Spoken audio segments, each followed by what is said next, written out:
J'ai envie de péter un plomb.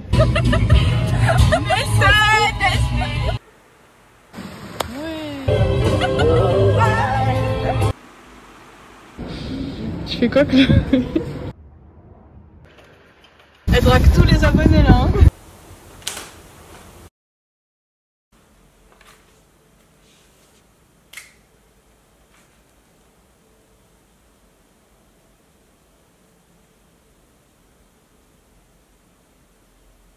On est lundi 19 août, on approche de la fin de l'été et je me suis dit quoi de mieux pour profiter un peu de ces derniers moments d'été que faire un weekly vlog. Donc dans cette vidéo, je vous amène dans toute cette semaine.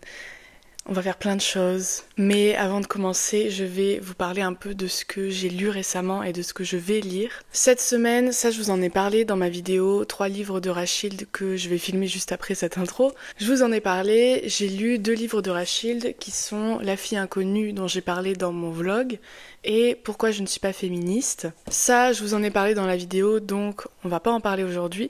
Par contre, je vais vous présenter ma prochaine lecture qui est La décadence de Juvénal. Donc j'avais fait un book haul de thèse où je vous avais montré un peu ce que j'avais acheté récemment pour ma thèse. Je sais qu'on est en août et qu'officiellement ça n'a pas commencé, mais ma thèse c'est ce qu'il y a de plus important.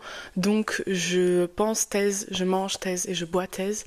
Et donc je vais lire La décadence de Juvénal parce que en gros, j'ai eu un commentaire sur YouTube qui me demandait aussi si je pouvais définir la décadence. Donc je pense qu'on va faire ça tout de suite. La décadence, du coup, c'est un mouvement de la fin du 19e siècle en France.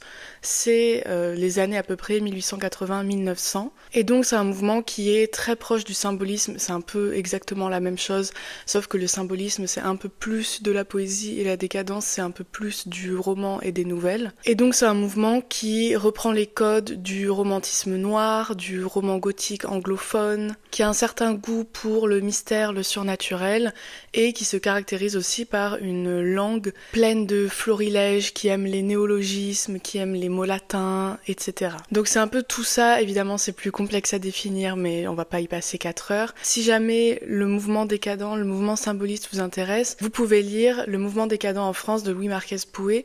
C'est beaucoup plus centré sur la poésie, ce que j'ai trouvé un peu dommage parce que ça correspond pas à moi qui m'intéresse, mais ça vous permet de voir en quoi les décadents et les symbolistes partent en fait d'une même naissance et en quoi c'est un peu exactement la même chose. Et ça vous montre un peu de qui on parle quand on parle de décado-symbolisme. Donc, la raison pour laquelle je vais lire ça, c'est que la décadence française se crée en référence à la décadence latine. C'est quelque chose dont parle Rachilde dans La Marquise de Sade. À la fin, dans le dernier chapitre, vous avez tout un passage sur la décadence latine, le fait que le personnage principal de La Marquise de Sade est nostalgique en fait de cette décadence latine et trouve que la décadence française est finalement beaucoup moins intense et beaucoup plus hypocrite dans ce qu'elle montre. Mais le fait est que je ne connais absolument rien à la décadence latine, c'est donc pour ça que quand j'ai trouvé La décadence de Juvénal, je me suis dit que c'était le moment de me cultiver là-dessus. C'est donc ce que je vais lire pour la première partie de ce vlog, je pense que ce sera fini assez rapidement. Et ensuite je vous présenterai une deuxième lecture que j'ai vraiment trop hâte de lire, que je suis trop contente d'avoir trouvé, je suis trop contente que ça existe et je vous en parlerai dans quelques jours quand j'aurai fini La décadence de Juvénal. Pour le programme d'aujourd'hui du coup, ce qu'on va faire c'est que là je vais aller visiter un appartement et ensuite je serai avec une copine, c'est un peu l'événement majeur de ma journée, ensuite on fera des trucs un peu nuls comme faire les courses. On y va ?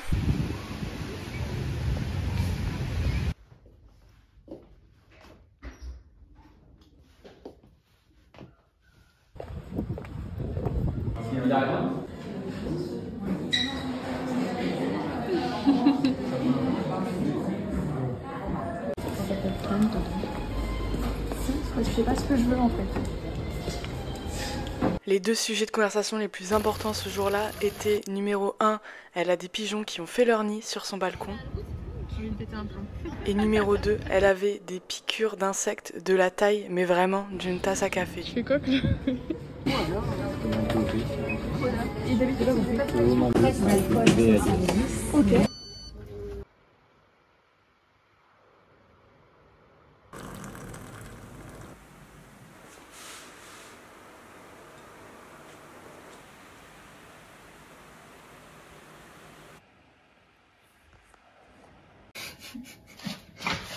Yann. T'as vu? J'ai pas vu la machine. Et ça, c'est quoi ça? C'était une excuse pour pas vider la machine. Oh non, je suis obligé de la faire tremper. Casse le panneau. Vous voulez pas qu'on sache où on habite? POV, tu es un melon au supermarché.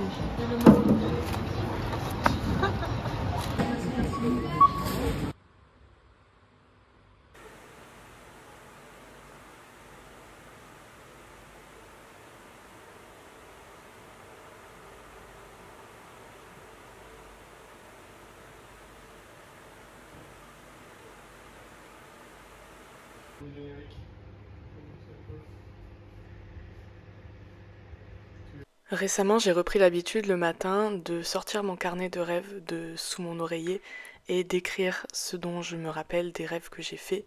Donc, c'est ce que j'ai fait ce matin-là et tous les autres matins de la semaine.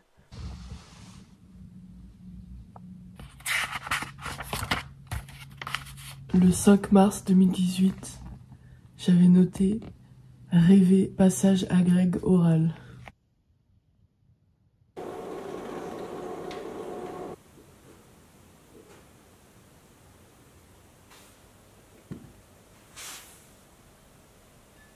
L'autre jour avec mon frère, on est allé à la piscine et on s'est rendu compte qu'il y avait des transats à l'extérieur, donc on en est arrivé à la même conclusion, qui est que c'est beaucoup mieux d'aller bronzer à la piscine et de faire son entraînement que d'aller à la plage où on peut pas faire son entraînement sereinement parce qu'on a peur qu'il y ait des méduses. J'adore la plage, mais je me sens pas bien si je fais pas de sport. Donc ce qu'on va faire aujourd'hui, c'est qu'on va faire une journée piscine, c'est notre programme du jour. Quand je fais de la natation pure, je fais de la natation synchronisée pendant l'année, mais quand je fais des séances de natation pure, je prends mes entraînements de natation sur guidenatation.fr, un truc comme ça, je vous mettrai le lien en barre d'infos si j'y pense. Là, vu que ça faisait un moment que j'en avais pas fait, on a repris au début, donc on a fait l'autre jour la séance d'endurance de 1700 mètres, et là on va faire une séance mixte de 1800 mètres. Je sais pas si ça vous intéresse, mais je le raconte quand même. Du coup, c'est le programme du jour, bronzer à la piscine, lire à la piscine, et faire de la natation à la piscine, et ensuite je reviendrai, et il faudrait que je commence à travailler sur un appel à contribution. Donc pour expliquer ça très grossièrement,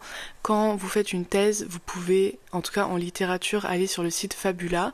Pour les autres disciplines, c'est d'autres sites que je ne connais pas. Vous allez sur le site Fabula et vous avez tous les appels à contribution pour écrire des articles et participer à des conférences. Et donc ce que j'ai commencé à faire avant même d'avoir le contrat doctoral, c'est que j'ai commencé à monter des dossiers pour qu'on me choisisse pour faire des conférences.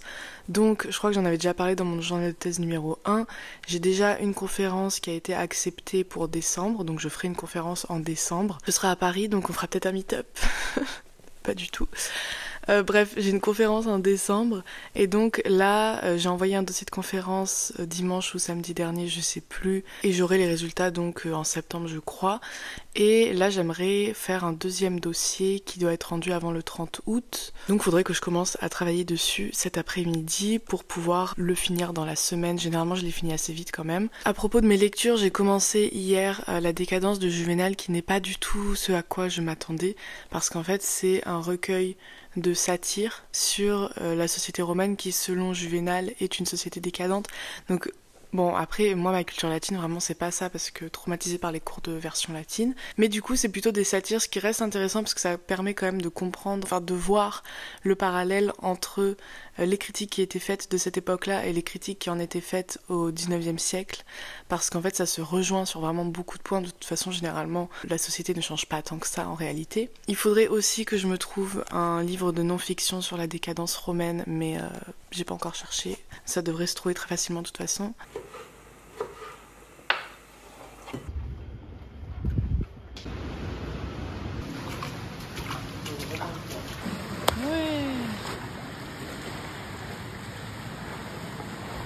Incredible.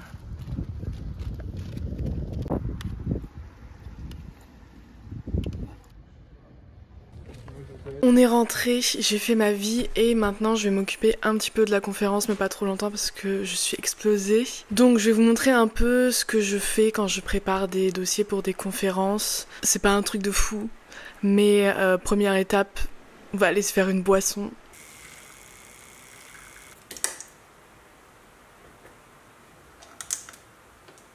matcha secured. Quand j'ai fait ça, je prends mon cahier de thèse dont j'ai parlé dans mon premier journal de thèse. C'est celui où j'avais pris des notes pour mes auditions à l'école doctorale, pour avoir le contrat doctoral. Et c'est là que je prends des notes quand je prépare un peu des conférences. Donc ce que je fais en premier, c'est que je mets le numéro de page, comme ça après je peux tout reporter dans le sommaire.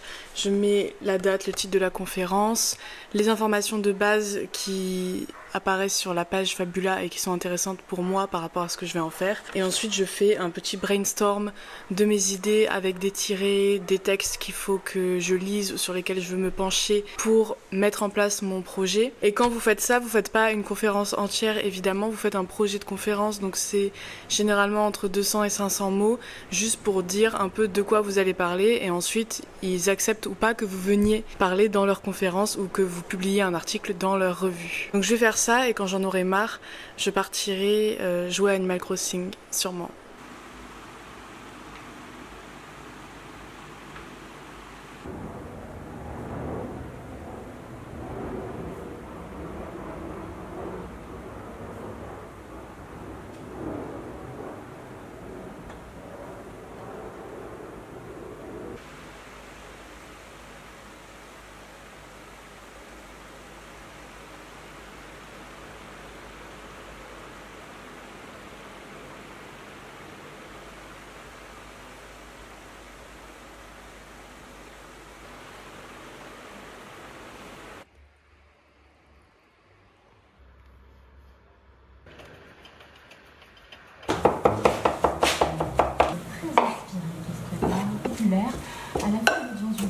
Alors, que vaut ce pesto? Alors, qu'est-ce que t'as mis comme ingrédient, Quentin, dans ton pesto brocoli?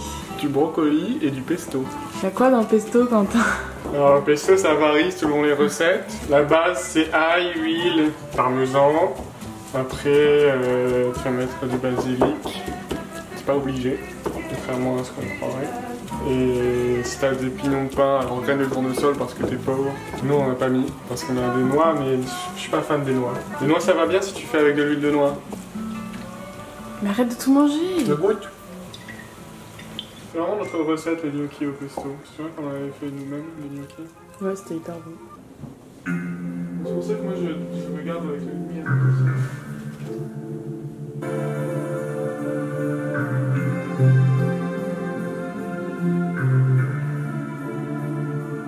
Il est 4 heures et j'arrive plus à dormir. Mais regardez qui m'a rejoint. Oh, qui est trop mignonne. Il est 5 heures. Paris s'éveille à contre-cœur parce qu'il n'arrive plus à dormir. Sauf que j'habite pas à Paris, Dieu merci. If you want to follow me on my other social medias, they're all linked down below as always.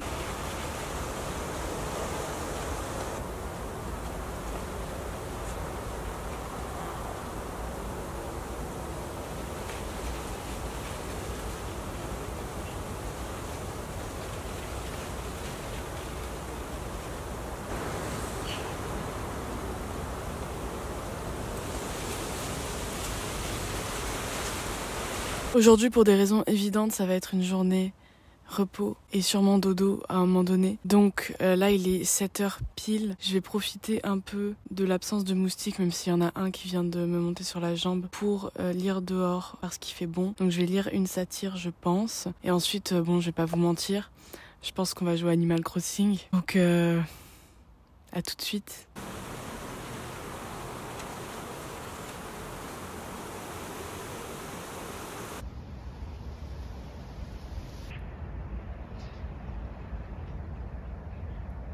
One nap later.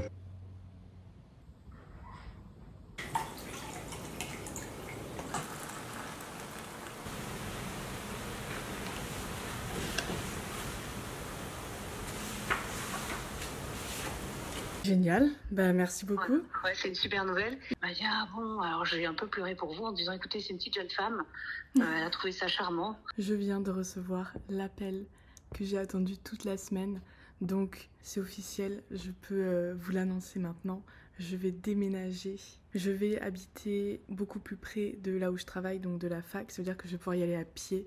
Vous vous rendez pas compte, je pense, parce que vous me connaissez pas, mais c'est vraiment tout ce que je voulais. Je vais pouvoir passer mes journées au café, à lire et à travailler. La raison pour laquelle on m'a mis sur Terre, c'est passer ma journée dans les cafés, à lire et à travailler et à écrire. J'ai trop hâte et j'espère que vous avez hâte parce que ce que je vais vous délivrer dans les prochains mois, c'est des vlogs déménagement, des vlogs aménagement, des vlogs décoration.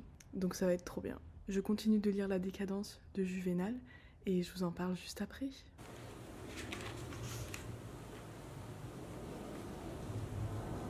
Alors c'est parti, le petit point lecture de mi-vlog. Je viens de finir La Décadence de Juvénal, qui est, comme je l'ai dit tout à l'heure, hier, je sais pas, un recueil de satire.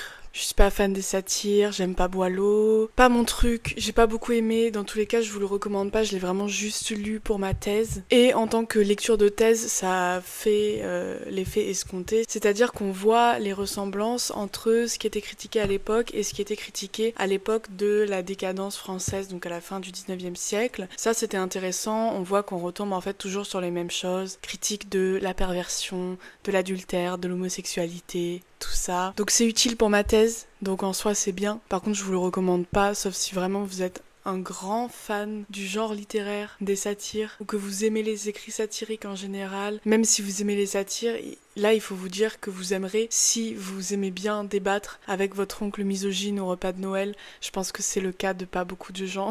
Mais voilà, c'est pas fou, c'est pas génial, vous avez pas besoin de l'acheter, abstenez-vous, sauf vraiment si vous aimez les pamphlets à ce point. Mais sinon, c'est pas très important pour vous, c'était juste important pour moi. Et maintenant, je vais me plonger dans le livre que je suis trop contente d'avoir trouvé. Et je sais pas pourquoi j'ai mis aussi longtemps à le dénicher alors qu'il est pas si dur à trouver que ça. Mais bon bref, j'ai trouvé cette anthologie roman fin de siècle de Guy Ducré qui est un des spécialistes du mouvement décadent, un des plus gros spécialistes, qui a écrit des articles sur une autrice sur laquelle je vais travailler et qui est pas du tout publiée, mais je vous en parlerai plus tard, vous inquiétez pas, que je préfère à Rachilde. Mais ça va venir. Du coup, Roman fin de siècle, c'est une anthologie de 1890 à 1900 dans laquelle on a plusieurs romans, dont 2 romans d'autrices que je vais étudier dans le cadre de ma thèse. On a comme roman Le Mime Bathilde de Jean Bertheroy. Donc Jean Bertheroy, c'était une femme et elle fait partie des autrices que je veux étudier pour ma thèse. Jean Bertheroy, elle a écrit donc Le Mime Bâti en 1894 et c'est un des livres les plus connus du mouvement décadent. Donc dans les livres vraiment iconiques du mouvement décadent qui sont écrits par des femmes, on a vraiment que Le Mime Bathilde de Jean Bertheroy et Monsieur Vénus et Les Hors Nature de Rachilde. Le reste, c'est vraiment que des hommes, et encore pour trouver ces livres-là, enfin voilà. Ils sont sur Wikipédia, mais c'est pas les premiers qu'on vous recommandera quand vous demandez à quelqu'un des recommandations de romans décadents. Généralement, on vous dit de lire Huysmans ou Barbé d'Aurevilly. Donc, on a Le Mime Bathilde de Jean Bertheroy. Ensuite, Monsieur de Bougrelon de Jean Lorrain. Jean Lorrain qui est cité dans Quand j'étais jeune de Rachilde, donc dans son autobiographie. Jean Lorrain sur lequel j'ai emprunté un livre, ça j'en ai parlé dans mon journal de thèse numéro 1. Il faut suivre, hein. Si vous regardez pas les vidéos dans l'ordre, on va pas y arriver. Donc, c'est un roman de Jean Lorrain que je n'ai jamais lu. Enfin, j'ai jamais lu cet auteur, mais il m'intéresse beaucoup.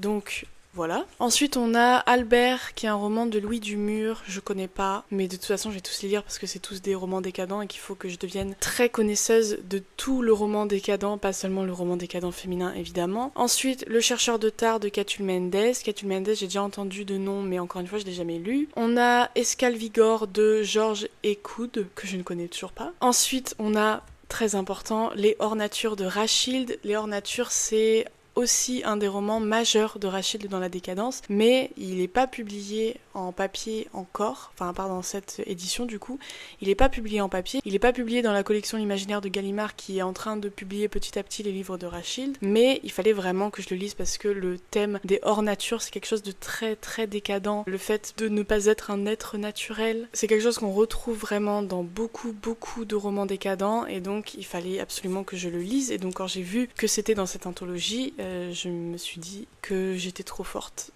Ensuite, on a Le sommeil des morts de Camille Mauclair. Et enfin, Penses-tu réussir de Jean de Tinance. C'est des livres que je connais pas, mais je les connaîtrai. Donc, parce qu'il est gros, je me suis dit que je pourrais vous en faire une vidéo entière où en fait, à chaque fois que je finis un roman qui est dedans, je filme mon avis. Et ensuite, je vous posterai la grosse vidéo avec tous mes avis scotchés les uns après les autres. Un peu comme j'ai fait pour La littérature et le mal de bataille, mais du coup, c'est pas de la philo, c'est juste des avis sur ce livre. Et du coup, ça vous fera une grosse vidéo et vous saurez ce que je pense de chaque livre à l'intérieur de cette brique. Je vais donc commencer avec le Mime Bathil que de toute façon, il fallait vraiment que je lise. Et c'est le seul roman de Jean Bertheroy qui est publié, donc j'en profite. Qu'est-ce que je vais faire? Il est 17h40. Je pense pas avoir l'énergie actuellement pour travailler sur ma conférence, mais du coup je vous avais pas trop parlé de où je m'étais arrêtée. J'avais fait donc tout mon brainstorming, mais j'ai pas encore fini de faire le travail que j'aime faire à l'écrit avant de faire un document Word. Là, ce qu'il faudrait que je fasse, c'est faire un peu un plan, donc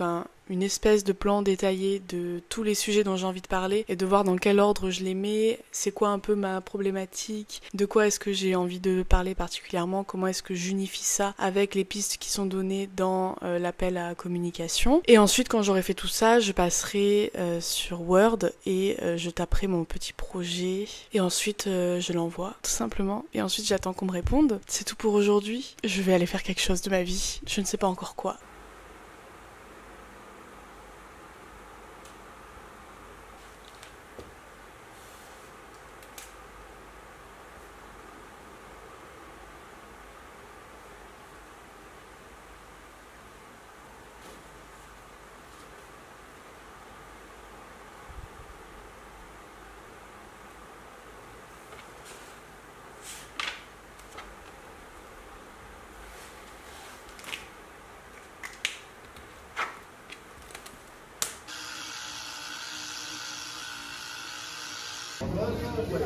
On va mourir.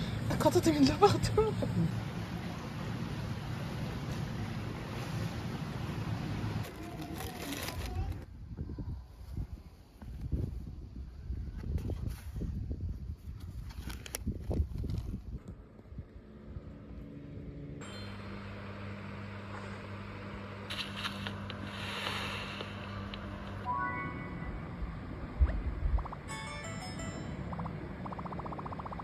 Comment on dit bon appétit en vietnamien?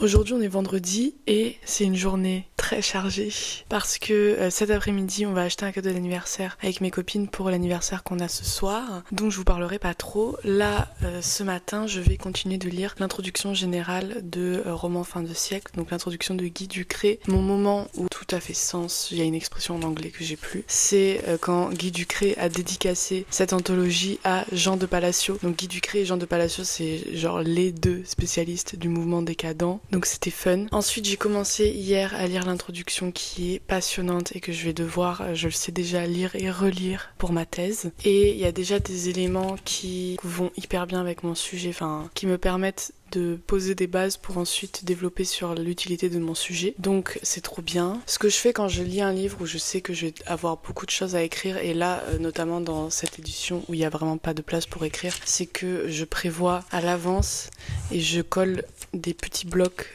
de post-it sur la première page. Bref, je vais faire ça ce matin, du coup je vais lire. Ensuite, il faudra que je me prépare et ensuite, let's go. Récemment, pour donner un update sur le fait que je n'arrivais pas à dormir, récemment, j'ai fait ça 2 nuits de suite. J'ai vu que Léna Situation dans ses vlogs d'août, j'aime bien les vlogs d'août, je les regarde. J'ai vu qu'elle faisait de la méditation. Je déteste la méditation vraiment, mais je me suis dit que j'allais chercher des trucs pour dormir. Et j'ai trouvé, je pense, le crack des somnifères. 20 minutes pour dormir comme un bébé sur Spotify, qui est une méditation guidée. Et je vous jure que ça fait 2 nuits de suite que je mets ça. et que je dors vraiment comme un bébé. Si jamais vous avez des problèmes de sommeil, vous pouvez écouter ça. Le nom du podcast, c'est Je médite tous les jours, ce qui ne sera jamais mon cas parce que vraiment je déteste la méditation. Mais là en fait c'est pas de la méditation, enfin c'est de la méditation guidée, mais en fait c'est pas vraiment de la méditation. Donc j'étais en train de dire, bon hier j'ai pas du tout travaillé, qu'on se mette d'accord, j'ai joué à Animal Crossing avec ma sœur. Mais bon je suis en vacances donc je pense que c'est bon. Quand vous avez passé l'agrégation et qu'ensuite vous avez fait l'année de stage dans le secondaire, c'est-à-dire dans ce champ de bataille qu'est l'enseignement du secondaire et sur lequel j'espère ne jamais retourner, je pense que vous avez le droit à un été un peu reposant. Let's go. Là ce que je fais aussi, bon je sais que vous me voyez pas, comme dans n'importe quelle introduction, il y a beaucoup de bibliographie et ce que je vais faire c'est que je vais prendre un bout de papier et je vais noter les livres de fiction qu'il faut que je lise et les livres de non-fiction qui sont cités et qui m'ont l'air importants pour mon sujet en gros. Enfin je les note pas tous, ça paraît évident, mais voilà ceux que j'ai soulignés ici. Donc tout ça c'est des trucs qu'il faut que je lise. Donc je vais tout noter au même endroit, sinon ce sera la galère de les retrouver.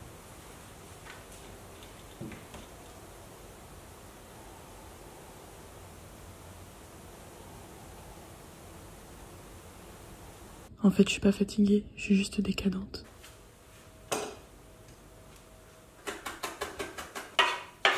Brought a book to the dance? Yeah, I just take a book with me everywhere. It's just habit.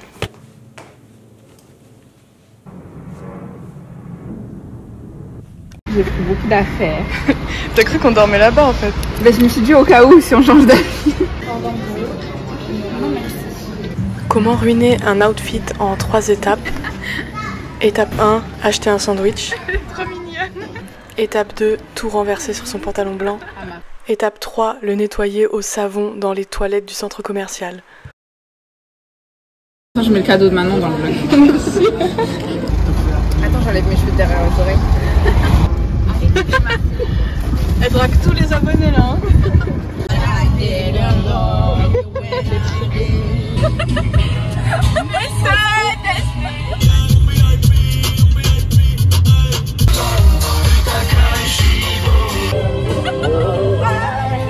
Arrête, j'ai honte. Oh ma bille, déshabille-toi vite, mets-toi à l'eau. Oh ma bichette, Biggie, j'arrive, tu me rends accro. Il chante trop bien.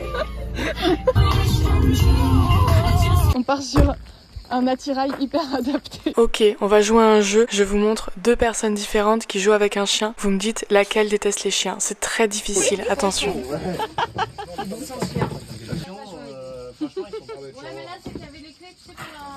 J'attends vos pronostics en commentaire. Oh non. Youhou. Le maudit. On est dans les tranchées. De toute façon le monde est pourri, je vais m'exploser la femme. Ok, c'est peut-être pas le moment à mettre dans le vlog. Finir alcoolique.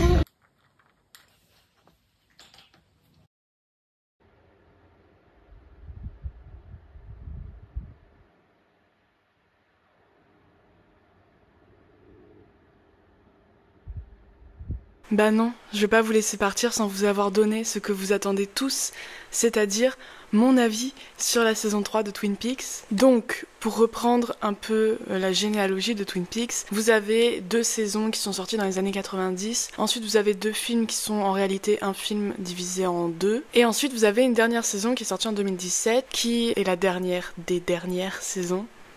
C'est horrible. Et donc dans cette saison, on retrouve les personnages 25 ans plus tard. Vous saurez pourquoi si vous regardez les 2 premières saisons. Donc, comme les 2 premières, la 3e est sur Canal et on l'a regardée cette semaine en entier. Ce que j'en ai pensé, c'est que c'est à la hauteur de Twin Peaks. C'était vraiment trop bien. C'est vraiment très Twin Peaks. Il n'y a pas eu de changement de DA ou que sais-je. La fin...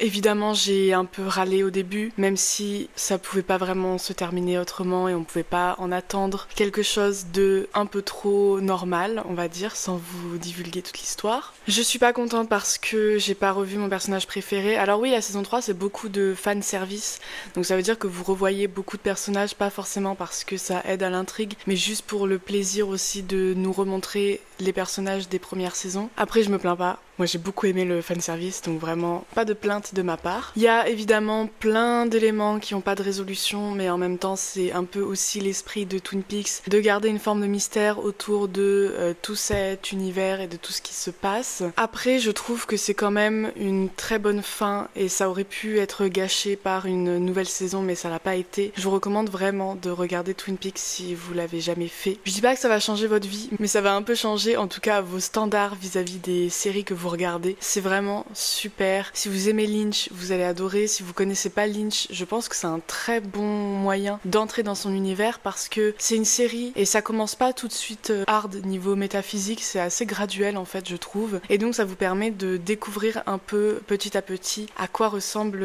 l'univers très étrange de David Lynch. Ça peut vous donner envie, je pense, aussi de regarder ses films. J'ai vu un chef-d'œuvre de David Lynch ce mois-ci aussi, mais ça je vous en parle la semaine prochaine dans mes coups de cœur du mois d'août. En attendant, voilà, je vous recommande vraiment Twin Peaks si jamais ça vous intéresse. Je trouve que les films sont géniaux. Je trouve que le personnage de Laura Palmer est incroyable, tout simplement, même si ça vous brise beaucoup le cœur. Comme je l'ai dit, mon personnage préféré, je vous dis pas qui c'est évidemment, mais ne revient pas dans la 3e saison, et ça a été très dur à accepter pour moi. Mais sinon, à part ça, j'ai pas vraiment de critique à donner sur la saison 3. Évidemment, ça met du temps à s'installer, il met 3 plombes à nous mettre en place ces 56 intrigues, mais c'est du David Lynch, et ça se voit qu'il voulait faire les choses bien et prendre le temps de tout amener. Les derniers épisodes sont vraiment trop cool, donc je vous enjoins vraiment à découvrir Twin Peaks. C'est sur Canal+, les films sont sur Mubi. Mon lien pour un mois gratuit pour Mubi est en barre d'infos comme d'habitude. Je n'ai pas de lien pour Canal+, désolé.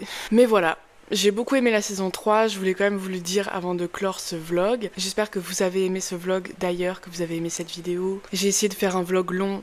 Non, je ne mettrai jamais de musique dans mes vlogs, parce que perdre 3 heures dans YouTube Studio pour trouver des musiques libres de droit, plus jamais. Plus jamais. Mais voilà, j'espère que vous avez aimé, il y avait un peu de tout, il y avait des moments lents, il y avait des moments un peu plus fun. Dites-moi ce que vous en avez pensé, et on se retrouve la semaine prochaine pour mes coups de cœur culture du mois d'août. Je suis très énervée. Parce que... D'accord, il n'y a pas de souci. Parce que en fait, on est censé être à l'anniversaire depuis 15h30. Il est 16h09, on est encore à Marseille, il y a 1h30. Madame, vous n'êtes pas garée au bon endroit là. Excusez-moi madame, vous êtes policier? Ouais. Ouais, bouge de là. Bouge de là, au secours. Au secours.